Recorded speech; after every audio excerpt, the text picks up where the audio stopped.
네, 야고보서는 총 5장으로 구성되어 있는 성경이죠. 우리가 야고보서를 처음부터 이렇게 순서대로 쭉 나누고 있는데, 이제 우리가 3장에 이르렀다는 것은 야고보서의 중간 지점에 이르렀다는 얘기예요. 그렇다면 물론 모든 내용이 다 중요하지만 중간 지점에 왔다는 것은 더 점점 갈수록 중요한 내용에 우리가 이르렀다라는 얘기죠. 우리가 그 야고보서 지난 시간에 나누었던 야고보서를 한번 생각해 보면요, 우리가 그 행함과 믿음에 대해서 나누었습니다. 기억하십니까? 네, 믿음은 반드시 행함으로 드러난다라는 얘기를 했었죠. 그래서 한 신자의 믿음이 살아있는 건지 죽은 건지를 알 수 있는 지표는 바로 행위다, 행동이다 라고 우리가 함께 나눴습니다. 그래서 하나님을 향한 온전한 믿음을 가진 자는 반드시 믿음의 삶을 행하면서 살아가게 되어 있고, 그 믿음의 삶을 야고보는 행함, 행위라고 얘기하고 있는 겁니다. 우리는 그 내용을 그대로 받아서 오늘 이 3장의 본문을 같이 보게 되는 거거든요. 우리가 읽은 것처럼 오늘 본문은 무엇에 대해서 말하고 있습니까? 말하는 문제죠. 혀에 대한 문제를 나누고 있죠. 그러면요, 이게 무슨 뜻이겠습니까? 우리 지난 시간하고 같이 이해하셔야 돼요. 이게 무슨 뜻이냐면요, 행함을 보면 그 믿음을 알 수 있다고 했죠. 그리고 반대로 믿음을 보면 그 행함을 알 수 있다라고 얘기했죠. 그러면 우리가 행한다라고 할 때 신자의 행함은 그 한두 가지가 아니잖아요. 굉장히 행함의 종류가 많을 거잖아요. 그 중에서도 중요한 것이 있다. 곧 이 야고보서의 저자 야고보는 신자의 행함의 가장 첫 번째로 꼽은 게 뭐냐면 말하는 문제다 라는 얘기인 거예요. 말하는 문제다. 우리의 믿음이 온전함은, 우리의 믿음이 제대로 됐는지는 행함을 보면 알 수 있는데, 그 행함의 가장 첫 번째 문제가 뭐냐? 말하는 문제다. 이것을 이 본문은 얘기하고 있는 거죠. 물론 제가 지난번에 맞춤 양복 얘기한 거 혹시 기억하십니까? 저는 이 야고보서의 그 본문의 순서대로 설교를 하고 있는데, 가끔 이 설교자로서 이런 본문을 다루면요, 불편한 부분이 있어요. 그게 뭐냐면요, 주제가 말이잖아요? 그럼 이걸 설교하면 혹시나 여러분 중에 최근에 내가 박 목사한테 말 실수한 거 있나? 그래서 괜히 본문 가지고 지금 나 지적하는 거 아닌가? 이렇게 오해하시는 분이 있으실 수도 있겠지만, 네, 전혀 아닙니다. 저는 순서대로 설교하고 있는 거예요. 만약 그런 느낌을 받으셨다면 그냥 맞춤 설교라고 생각하시면 마음이 편하실 것 같습니다. 그러면 이제 우리가 첫 번째로 우리가 한번 생각해 볼 개념이 있는데, 말이란 무엇이냐는 거예요. 말이란 무엇인가?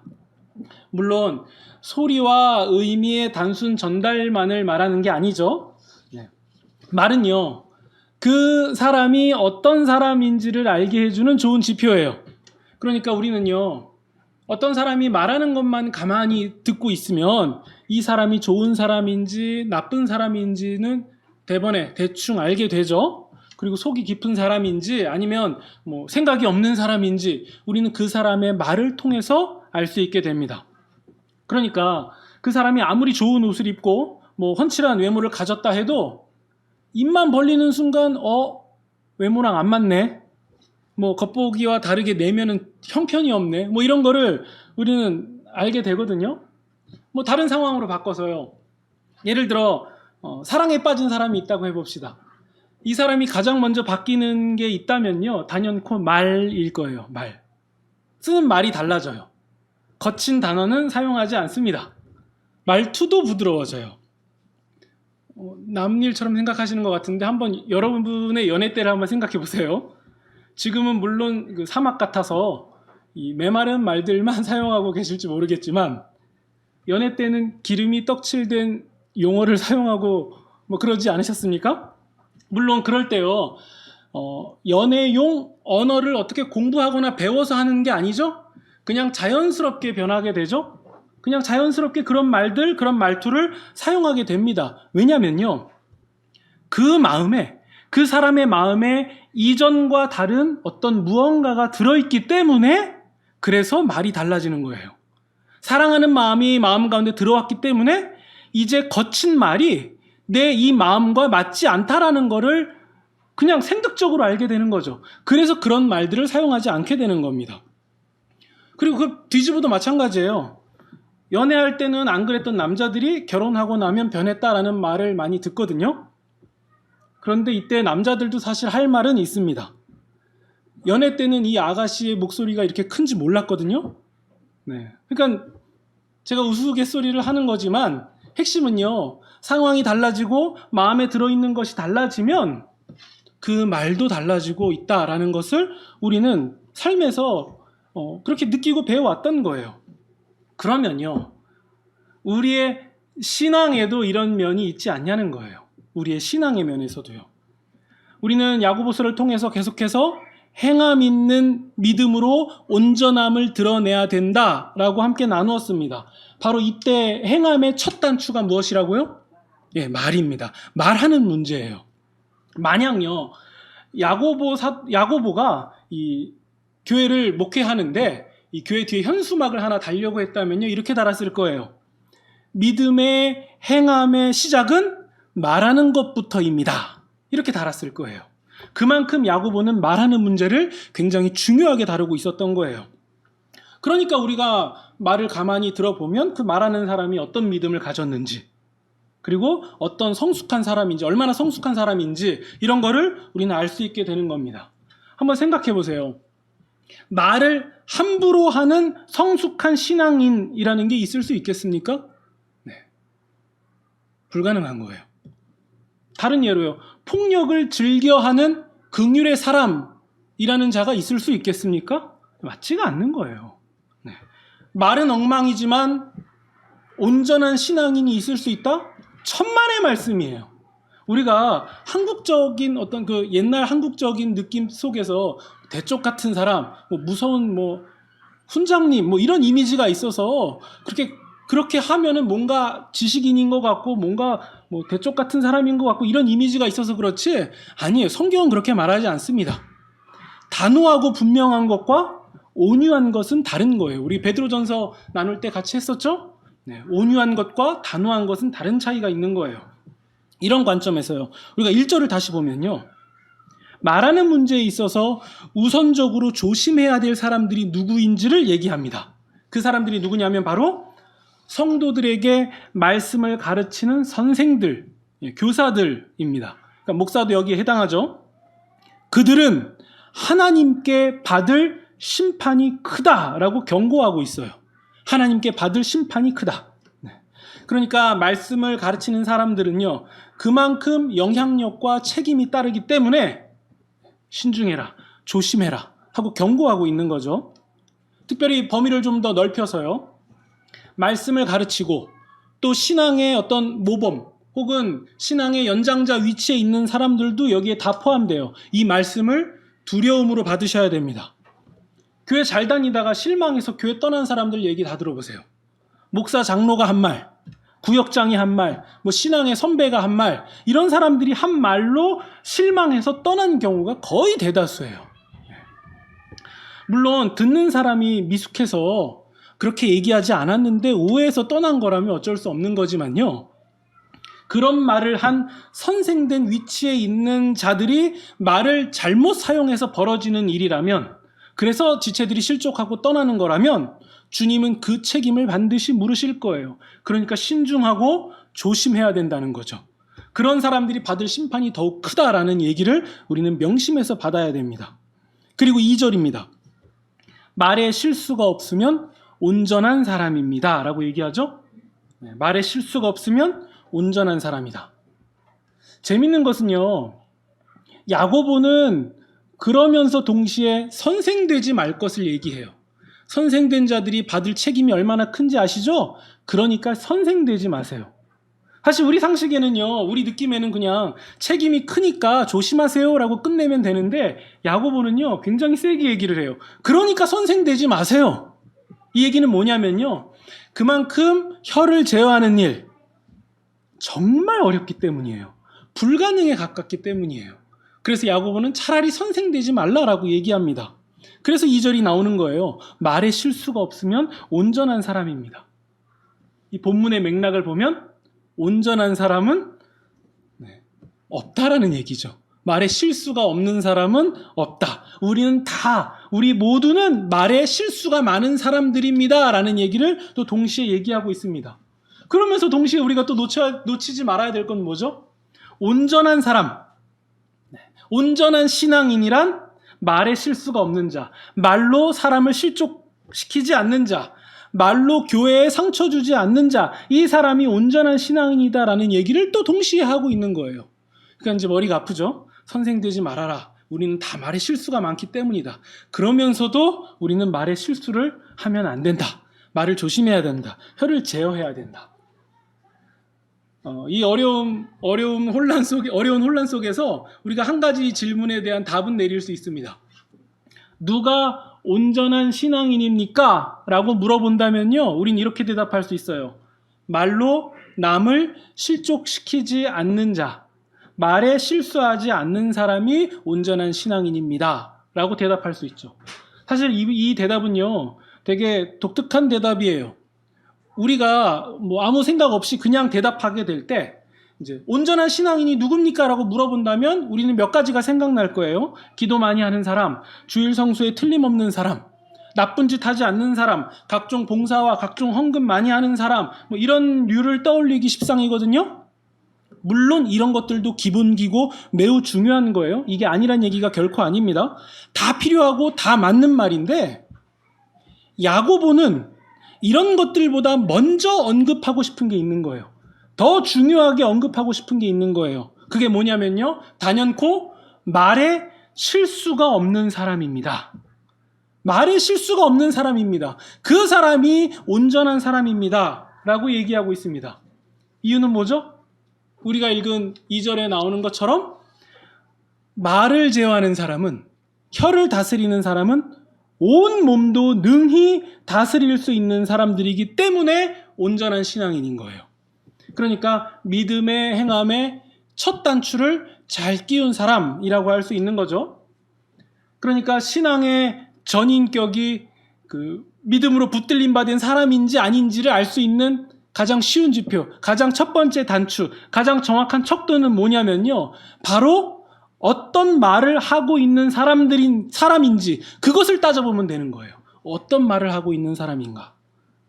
그러면 이쯤에서 우리는 우리 자신을 봐야 되겠죠? 나는 어떤 말을 하고 있는가? 이것을 보셔야 됩니다. 만약 내가 말에 실수가 있진 않았는가? 내가 말에 신중하지 않았는가? 이걸 따져보는 것이 우리의 믿음을 따져보는 척도라는 거예요. 우리가 믿음의 성숙이 얼마나 이루어졌는지를 판단할 때 우리는 어떻게 해요? 내가 말씀을 몇 시간 읽는가? 내가 기도를 몇 시간 갖는가? 물론 이것도 신앙의 척도가 될 수 있지만요, 야고보는 더 중요하고 더 먼저 된 척도로 뭘 얘기하냐면요, 내가 무슨 말을 하고 있는가?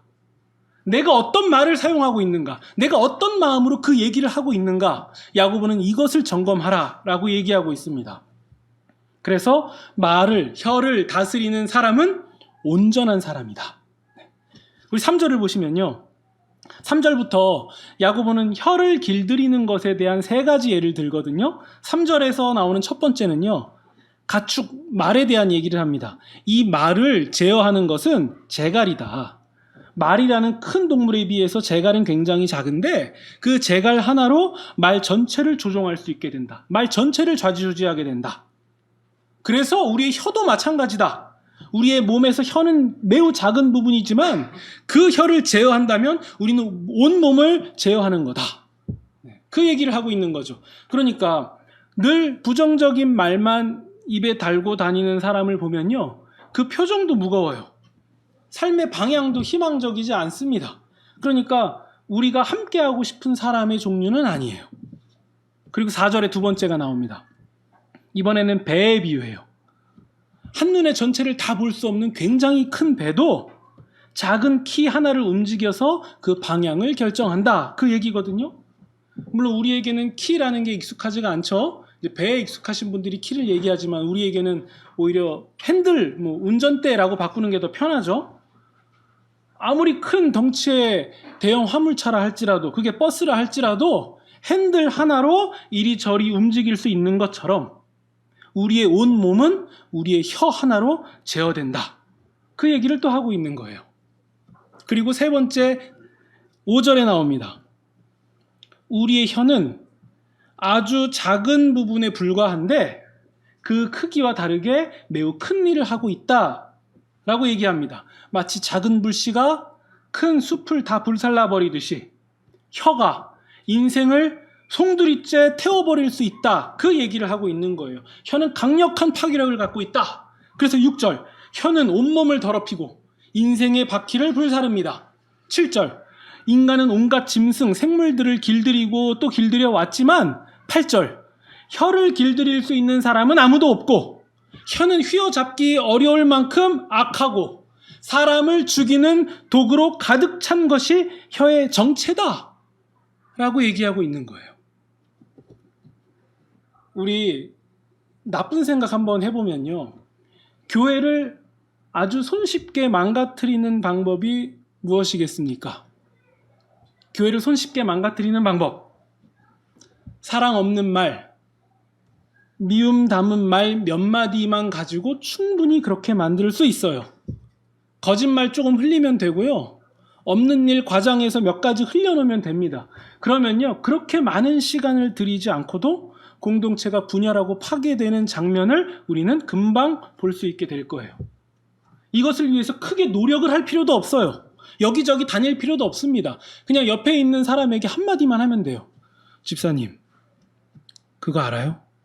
하면서 몇 마디만 흘려버리면요, 혀만 조금만 움직이면요, 그 파괴력이 온 교회를 몇 바퀴씩 돌고도 남아요. 더 크게 보면요, 여러분, 대한민국을 들었다 놨다 하는 가장 강력한 무기가 무엇이겠습니까? 총과 칼입니까? 핵무기입니까? 네, 이것도 물론 어마어마하죠. 근데 우리는 역사 속에서 봤잖아요. 수많은 전쟁 가운데서도 우리나라는 망하지 않았죠. 네. 이런 것보다 훨씬 더 강력한 무기가 있어요. 그래서 권력자들은 이걸 너무 잘 알기 때문에 이것을 가져다가 입맛대로 조종하고 싶어요. 뭐냐면 언론이죠. 동과 서가 더욱 갈라지게 만들고 남과 북이 더욱 미워하게 만들고 비리가 넘치는 권력자, 부정한 기업, 이런 것들의 이미지를 더욱 깨끗하게 세탁해주는 일, 이거 다 말들이 하고 있는 거 아닙니까? 다 언론이 하는 일들 아닙니까? 하지만 똑똑한 사람들은 거기에 안 속죠. 저열한 기사들, 잘못된 소식들을 들어도 그 이면에 어떤 불순한 의도와 어떤 진실이 있는지를 짐작하게 됩니다. 그러니까 우리 신자들은요, 잘못된 뉴스들, 언론들, 이런 것들이 돈과 권력에 젖어서 진실을 왜곡하는 일이 일어나지 않도록 기도해야 되는 거예요. 이거 굉장히 중요한 기도예요. 이런 나라의 말에 관한 부분을 신자들은 기도해야 됩니다. 그러면서 야고보는요, 마지막으로 혀의 모순된 상황에 대해서 탄식을 합니다. 그게 9절이에요. 9절을 보시면요, 우리는 혀로 하나님을 찬양합니다. 그런데 동시에 혀로 하나님의 형상대로 창조된 사람을 저주하기도 합니다. 찬송하면서 동시에 저주하는 것, 그게 혀가 하는 일이었습니다. 10절, 같은 입으로 찬양과 저주가 나옵니다. 이게 말이나 되는 얘기입니까? 11절, 어떻게 같은 샘에서 나오는 물이 단물과 쓴물이 될 수 있겠습니까? 그 샘에서 단물이 나오든 쓴물이 나오든 둘 중에 하나가 나와야 되는 게 정상 아닙니까? 12절입니다. 또한 무화과 나무에서 올리브 열매가, 포도나무에서 무화과 열매가 맺힐 수 있는 게 맞습니까? 이게 무슨 얘기죠 다? 모순이라는 거예요. 이게 뭐가 맞지가 않았다는 거예요. 틀렸다는 거예요. 그런데도 왜 한 입에서 찬송과 저주가 동시에 나오죠? 왜 사람의 입은 그게 가능한 거죠? 그것은 1장 6절에서 이미 언급하고 넘어간 거예요. 8절이네요. 1장 8절. 두 마음을 품은 거예요. 두 마음을. 야고보가 1장 8절에서 언급하고 넘어간 거예요. 두 마음을 품고 있다.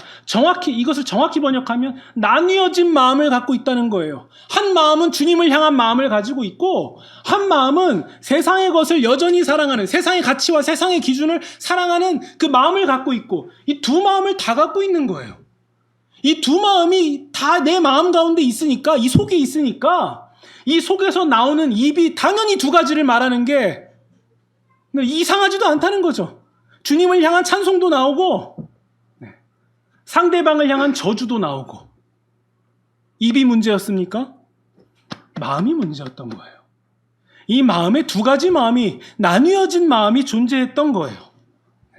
그러면 온전한 신자는 어떻게 해야 됩니까? 온전한 신자는 어떻게 해야 되냐? 두 마음을 정리해야죠. 오직 주님을 향한 마음, 오직 주님을 향한 정한 마음을 가져야만 우리는 이 입으로 찬송만이 나올 수 있게 되는 거예요. 입이 문제가 아니었던 거예요. 우리의 마음이 문제였던 거죠. 우리 다윗을 한번 생각해 볼까요? 하나님이 내 마음에 합한 자라고 불러주신 다윗은요, 시편에서 이런 고백을 올려드렸습니다. 하나님이여, 내 마음을 정하였사오니 내가 노래하고 나의 마음을 다하여 찬송하리로다, 찬양하리로다. 여러분, 다윗의 인생을 한번 살펴보세요. 다윗이요, 마냥 행복하고 즐거운 왕의 자리에만 있었던 사람이었습니까? 아닙니다. 자신을 죽이려고 했던 사울 왕, 여러분 기억하시죠? 사울이 끝까지 쫓아가면서 다윗을 죽이려고 했잖아요. 다윗 입장에서요, 그를 저주할 법도 해요. 그를 향해서 욕할 법도 합니다. 또 자신의 왕위를 빼앗으려고 하고 자신을 죽이려고 하는 아들들을 향해서요, 분노의 말, 욕설의 말, 이런 것들을 종일토록 입에 담아도요, 우리는 사실 인간적으로는 이해하지 않습니까? 아, 그럴 법도 하겠다. 근데 다윗은 어떻게 하죠? 하나님의 마음에 합한 자, 마음을 하나님께로 정한 자 다윗은 어떻게 합니까? 나는 한탄, 나는 비관만 하지 않겠다. 내 마음을 우리 하나님께로 정하겠다. 그래서 나는 찬양하겠다. 그가 했던 고백이에요. 다윗이 왜 그랬겠습니까? 긍정의 힘 때문에 그랬겠습니까? 혹은 좋은 말을 자꾸 하다 보면은 말하는 대로 요술이 일어나니까, 긍정적 사고관으로 바뀌니까, 그래서 그가 그런 얘기를 했겠습니까? 천만의 말씀이에요. 긍정의 힘, 말하는 대로, 이런 얘기들은 다 미신이에요. 성경과 별 관련 없는 얘기들입니다. 다윗을 보고 우리는 정확하게 판단해야 돼요. 그는 마음을 하나님께로 정한 자였기 때문에 자신의 상황과 자신의 형편을 뛰어넘어서 찬송할 수밖에 없는 존재가 된 거예요. 우리는 이것을 기억하셔야 됩니다. 우리가 우리의 현실을 보고 찬송이 나온다고요? 우리의 상황을 보고 기쁨과 감사가 나온다고요? 그거 가짜예요. 그건 우리를 그렇게 만드는 것처럼 느껴진다 할지라도 그냥 안개처럼 사라지는 것들이에요. 우리가 언제 세상의 것에 매여서 세상의 것을 붙들고 이것이 우리의 만족이요 기쁨이요 우리의 찬송이라고 우리가 언제 고백했습니까? 우리의 믿음이 그것을 시켰습니까? 천만의 말씀이에요. 속고 있는 거예요. 다 잘못된 거예요. 오직 우리의 마음을 하나님께로 정할 때 우리는 우리의 눈으로 보는 것, 우리가 느껴지는 것, 그 모든 것을 초월해서 하나님께 감사와 찬양을 올려드리는 그런 존재가 되는 거예요. 다윗 말고 또 누가 그랬죠? 욥이 그랬잖아요. 주신 이도 여호와시요 거두신 이도 여호와십니다. 오직 여호와의 이름만 찬송을 받으실 겁니다. 욥의 고백이었죠. 사실 우리가 혀 자체를 제어하려고 한다면 그건 불가능한 일일 거예요. 우리가 이런 도전 한번 안 해봤겠습니까? 우리도 많은 도전을 해봤죠. 좋은 말 쓰려고 노력하고 또 좋은 얘기들 하려고 노력해봤습니다. 하지만 이게 좀처럼 쉽지 않다라는 사실을 우린 너무도 잘 알고 있죠? 이유가 있었잖아요. 우리 마음 가운데 온통 부정한 것들 가득 담아놓고 세상의 기준, 세상의 서열, 세상의 관점, 세상의 비교 이런 것들로 가득 채워놓고 나의 한계, 나의 처지, 나의 아픔, 나의 고독 이런 것에만 우리가 집중하면서 무슨 수로 감사가 나오고 무슨 수로 주님을 찬양하고 우리가 무슨 수로 하늘의 영광을 바라볼 수 있겠습니까? 이번에는 우리가 다르게 성경대로 갈 차례입니다. 입이 아니라 혀가 아니라 마음에서 시작돼야 되는 거예요. 마음. 이제 우리의 나눠진 마음, 우리의 혼란스러운 마음을 다시 한번 하나님을 향하여서 정할 때입니다. 하나님을 향하여 우리의 마음을 정할 때예요. 지금 이 자리에서 바로 할 수 있는 일이죠. 내일 할 수 있는 일이 아니에요. 지금 이 자리에서 할 수 있는 거예요. 주님, 제가 제 마음을 확실히 정했습니다. 주님께로 제 마음을 정하겠습니다. 그러니까 저를 다스려 주십시오. 물로 채워진 생수통을 뒤집어 놓으면 그 주둥이에서 물만 쏟아질 뿐입니다. 주님, 제 안에 제가 주님으로 채워진 인생이 되게 하여 주셔서 제 벌어진 입에서 오직 생수의 근원 되시는 주님만이 드러나는 삶이 되도록 저를 붙들어 주십시오. 이것이 바로 우리의 고백이 되어야 됩니다. 지금 이 자리에서 즉시 할 수 있는 일이에요. 더 나아가서 그럼 이런 고백을 드리고 이런 결정을 하는 사람들에게는 어떠한 일이 생기겠습니까? 9절이에요. 하나님의 형상대로 지음받은 사람을 저주하는 일이 없습니다. 여러분 명심하셔야 됩니다. 우리의 믿음의 성장의 가장 끝자리는요, 결국 우리가 사람을 어떻게 대하느냐와 직결되어 있는 거예요. 그게 전부예요. 우리가 사람을 어떻게 대하느냐, 그게 우리가 하나님을 사랑하는 일이에요. 그 교회가 얼마나 좋은 교회냐, 사람을 어떻게 대하느냐를 보면 알 수 있는 거예요. 그 교회는 하나님을 사랑하는 교회인 거죠. 우리가요, 몇 번 얘기했었죠? 왕의 모습을 본따서 이렇게 조각을 만들어 놨는데 가면서 그 조각을 쭉 하고 때리는 거예요. 그 왕이 보고서는 나는 괜찮아, 조각이 맞은 거니까 그럴까요? 왕이 기분 나쁘잖아요. 여러분들 얼굴 똑같이 생긴 제가 찰흙으로 이렇게 모양을 만들어 놨는데 제가 거기다 대고 툭 때리는 거예요. 기분 나쁘죠? 여러분이 맞은 게 아닌데? 내 형상을 반영해서 만들어 놓은 걸 때리면요, 내가 당한 것 같은 거예요. 왜 하나님 사랑이 이웃 사랑이냐면요, 사람이 하나님의 형상이기 때문이에요. 이게 성경이 가르치는 단연코 가장 최고의 진리예요. 인본주의가 아니에요. 사람을 통한 하나님만 생각하는 거죠. 그래서 말하는 문제, 야고보는 오늘 지적하고 있는 거예요. 우리가 말하는 문제는 결국 사람을 공격하고 저주하는 상황까지 가고 있다. 이것을 기억해야 된다. 이건 틀린 거다. 이건 잘못된 거다. 하나님을 욕되게 하는 거다. 하나님을 모욕하는 거다. 하나님을 욕하는 거다.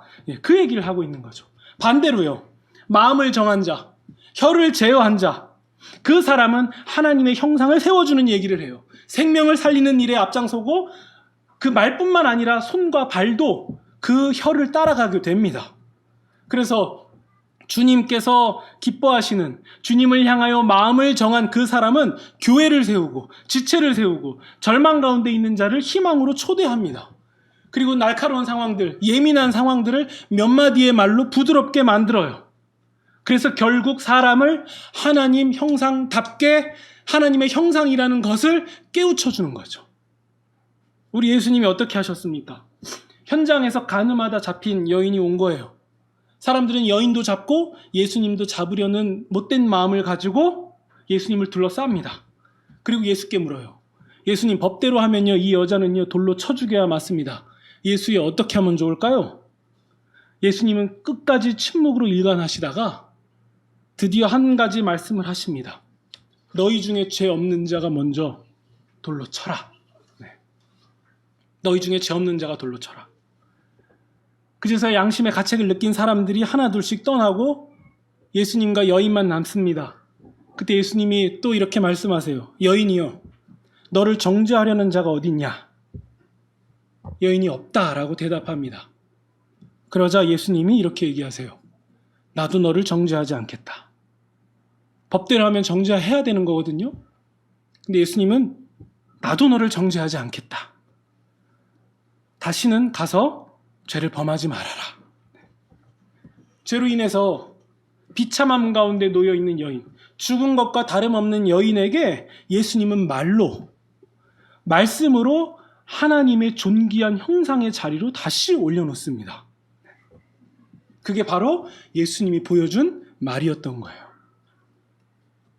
여기까지 나누면 오늘 우리가 읽은 본문에서 다루어야 될 얘기를 다 마쳤습니다.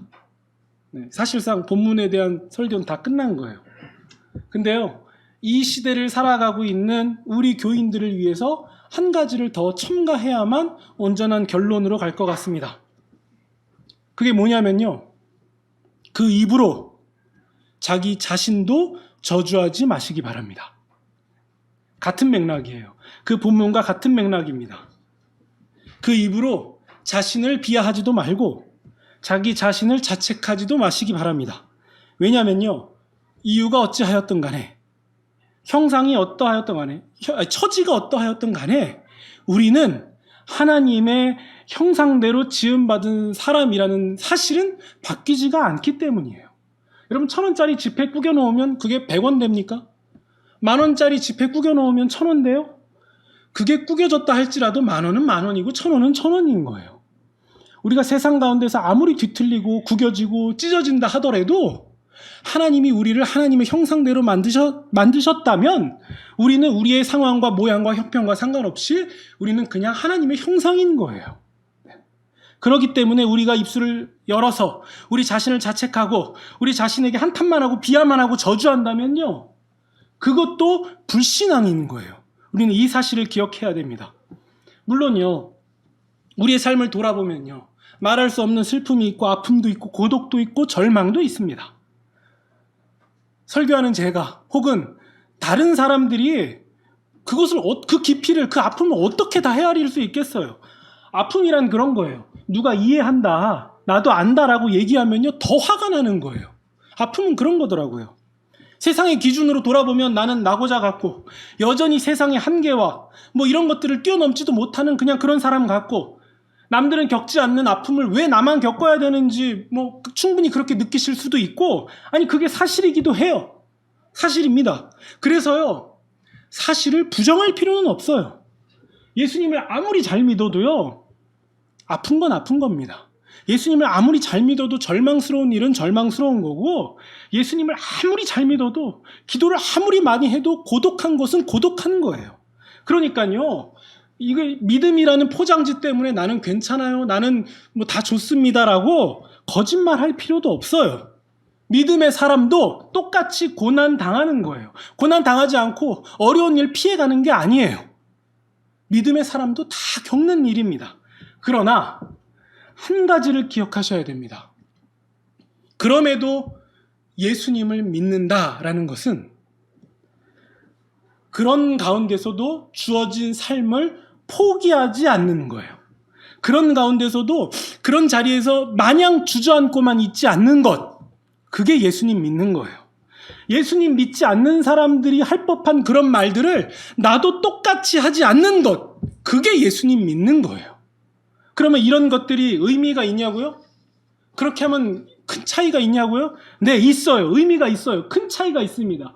성경이 말하는 의인은 무결점, 늘 만사 형통한 사람을 말하는 게 아니라 언제서든 어떤 고난의 자리에서든 다시 일어나는 사람들을 의인이라고 말하기 때문에 의미가 있는 거예요. 내 삶이 시궁창 같고 아무것도 아니어서 찌그러지고 스스로 자책하고 저주함에도 불구하고 깨우쳐서 즉시 돌아서서 일어나는 것이 무엇이냐? 내가 의인이라는 증거예요. 내가 성경이 가르치는 의인이라는 증거예요. 꺾이지 않는 당신을 통해서, 꺾이지 않는 나를 통해서 주님이 영광 받으시기 때문에 내가 의인이죠. 꺾이지 않는 우리의 삶을 통해서 예수님이 발견되기 때문에, 그 삶에서 예수님이 녹아져 있기 때문에 우리는 의미가 있는 거예요. 그렇기 때문에요, 언제까지 우리의 마음이 아프고 공허하지만은 않을 겁니다. 그 빈 마음에요, 채워야죠. 예수님을 초대해야죠. 예수님으로 가득 채워야죠. 예수님의 사랑과 진리로 그 빈 마음을 가득 채워야죠. 그래야 우리의 말이 바뀌는 겁니다. 그렇다면 우리의 혀로 드러난 것이 곧 신앙입니다. 우리가 하루 동안 내뱉은 말들이 바로 우리의 신앙이에요. 이것을 정말 소름 끼치도록 명심하셔야 돼요. 우리의 입으로 내뱉은 말이 우리의 신앙이다. 우리의 입으로 내뱉은 말이 신앙이다. 그렇다면 주님으로 채워진 마음으로, 가장 먼저는 우리의 마음에 주님으로 채워야 됩니다. 주님으로 채워진 마음으로 혀를 제어해서 존귀한 말로 자기 자신을 세우고, 상황과 형편을 뛰어넘는 다윗처럼 그런 말들로 자기 자신을 세우고, 또 하나님의 형상인 사람들을 세우고 형상답게 대해주고, 가까이 있는 가족을 세워주고, 더 나아가 교회와 관계와 사회를 세워주는 일, 그것이 바로 야고보서가 말하는 신자의 경건이에요. 신자의 경건. 경건은, 믿음은 말하는 거예요. 기억하시기 바랍니다. 오늘 본문이요, 말에 대한 얘기를 하고 있기 때문에 우리가 말씀을 나눌수록 무슨 언어 교양을 위한 어떤 교훈인가? 이렇게 생각하기 쉽지만요, 그렇게 생각하고 돌아가시면 실패한 거예요. 신앙은 곧 말이에요. 이걸 명심하셔야 됩니다. 신앙은 곧 말입니다. 우리가 말하는 것이 곧 신앙이에요. 이 부분이, 이 진리가 또 우리의 일주일의 삶을 지배하는 놀라운 힘이 되기를 소망합니다. 그래서 우리의 삶의 자리에서 하나님이 지어주신 그 혀로 사랑과 생명을 풍성케 하는 그런 저와 여러분이 되시기를 주님의 이름으로 축원드립니다.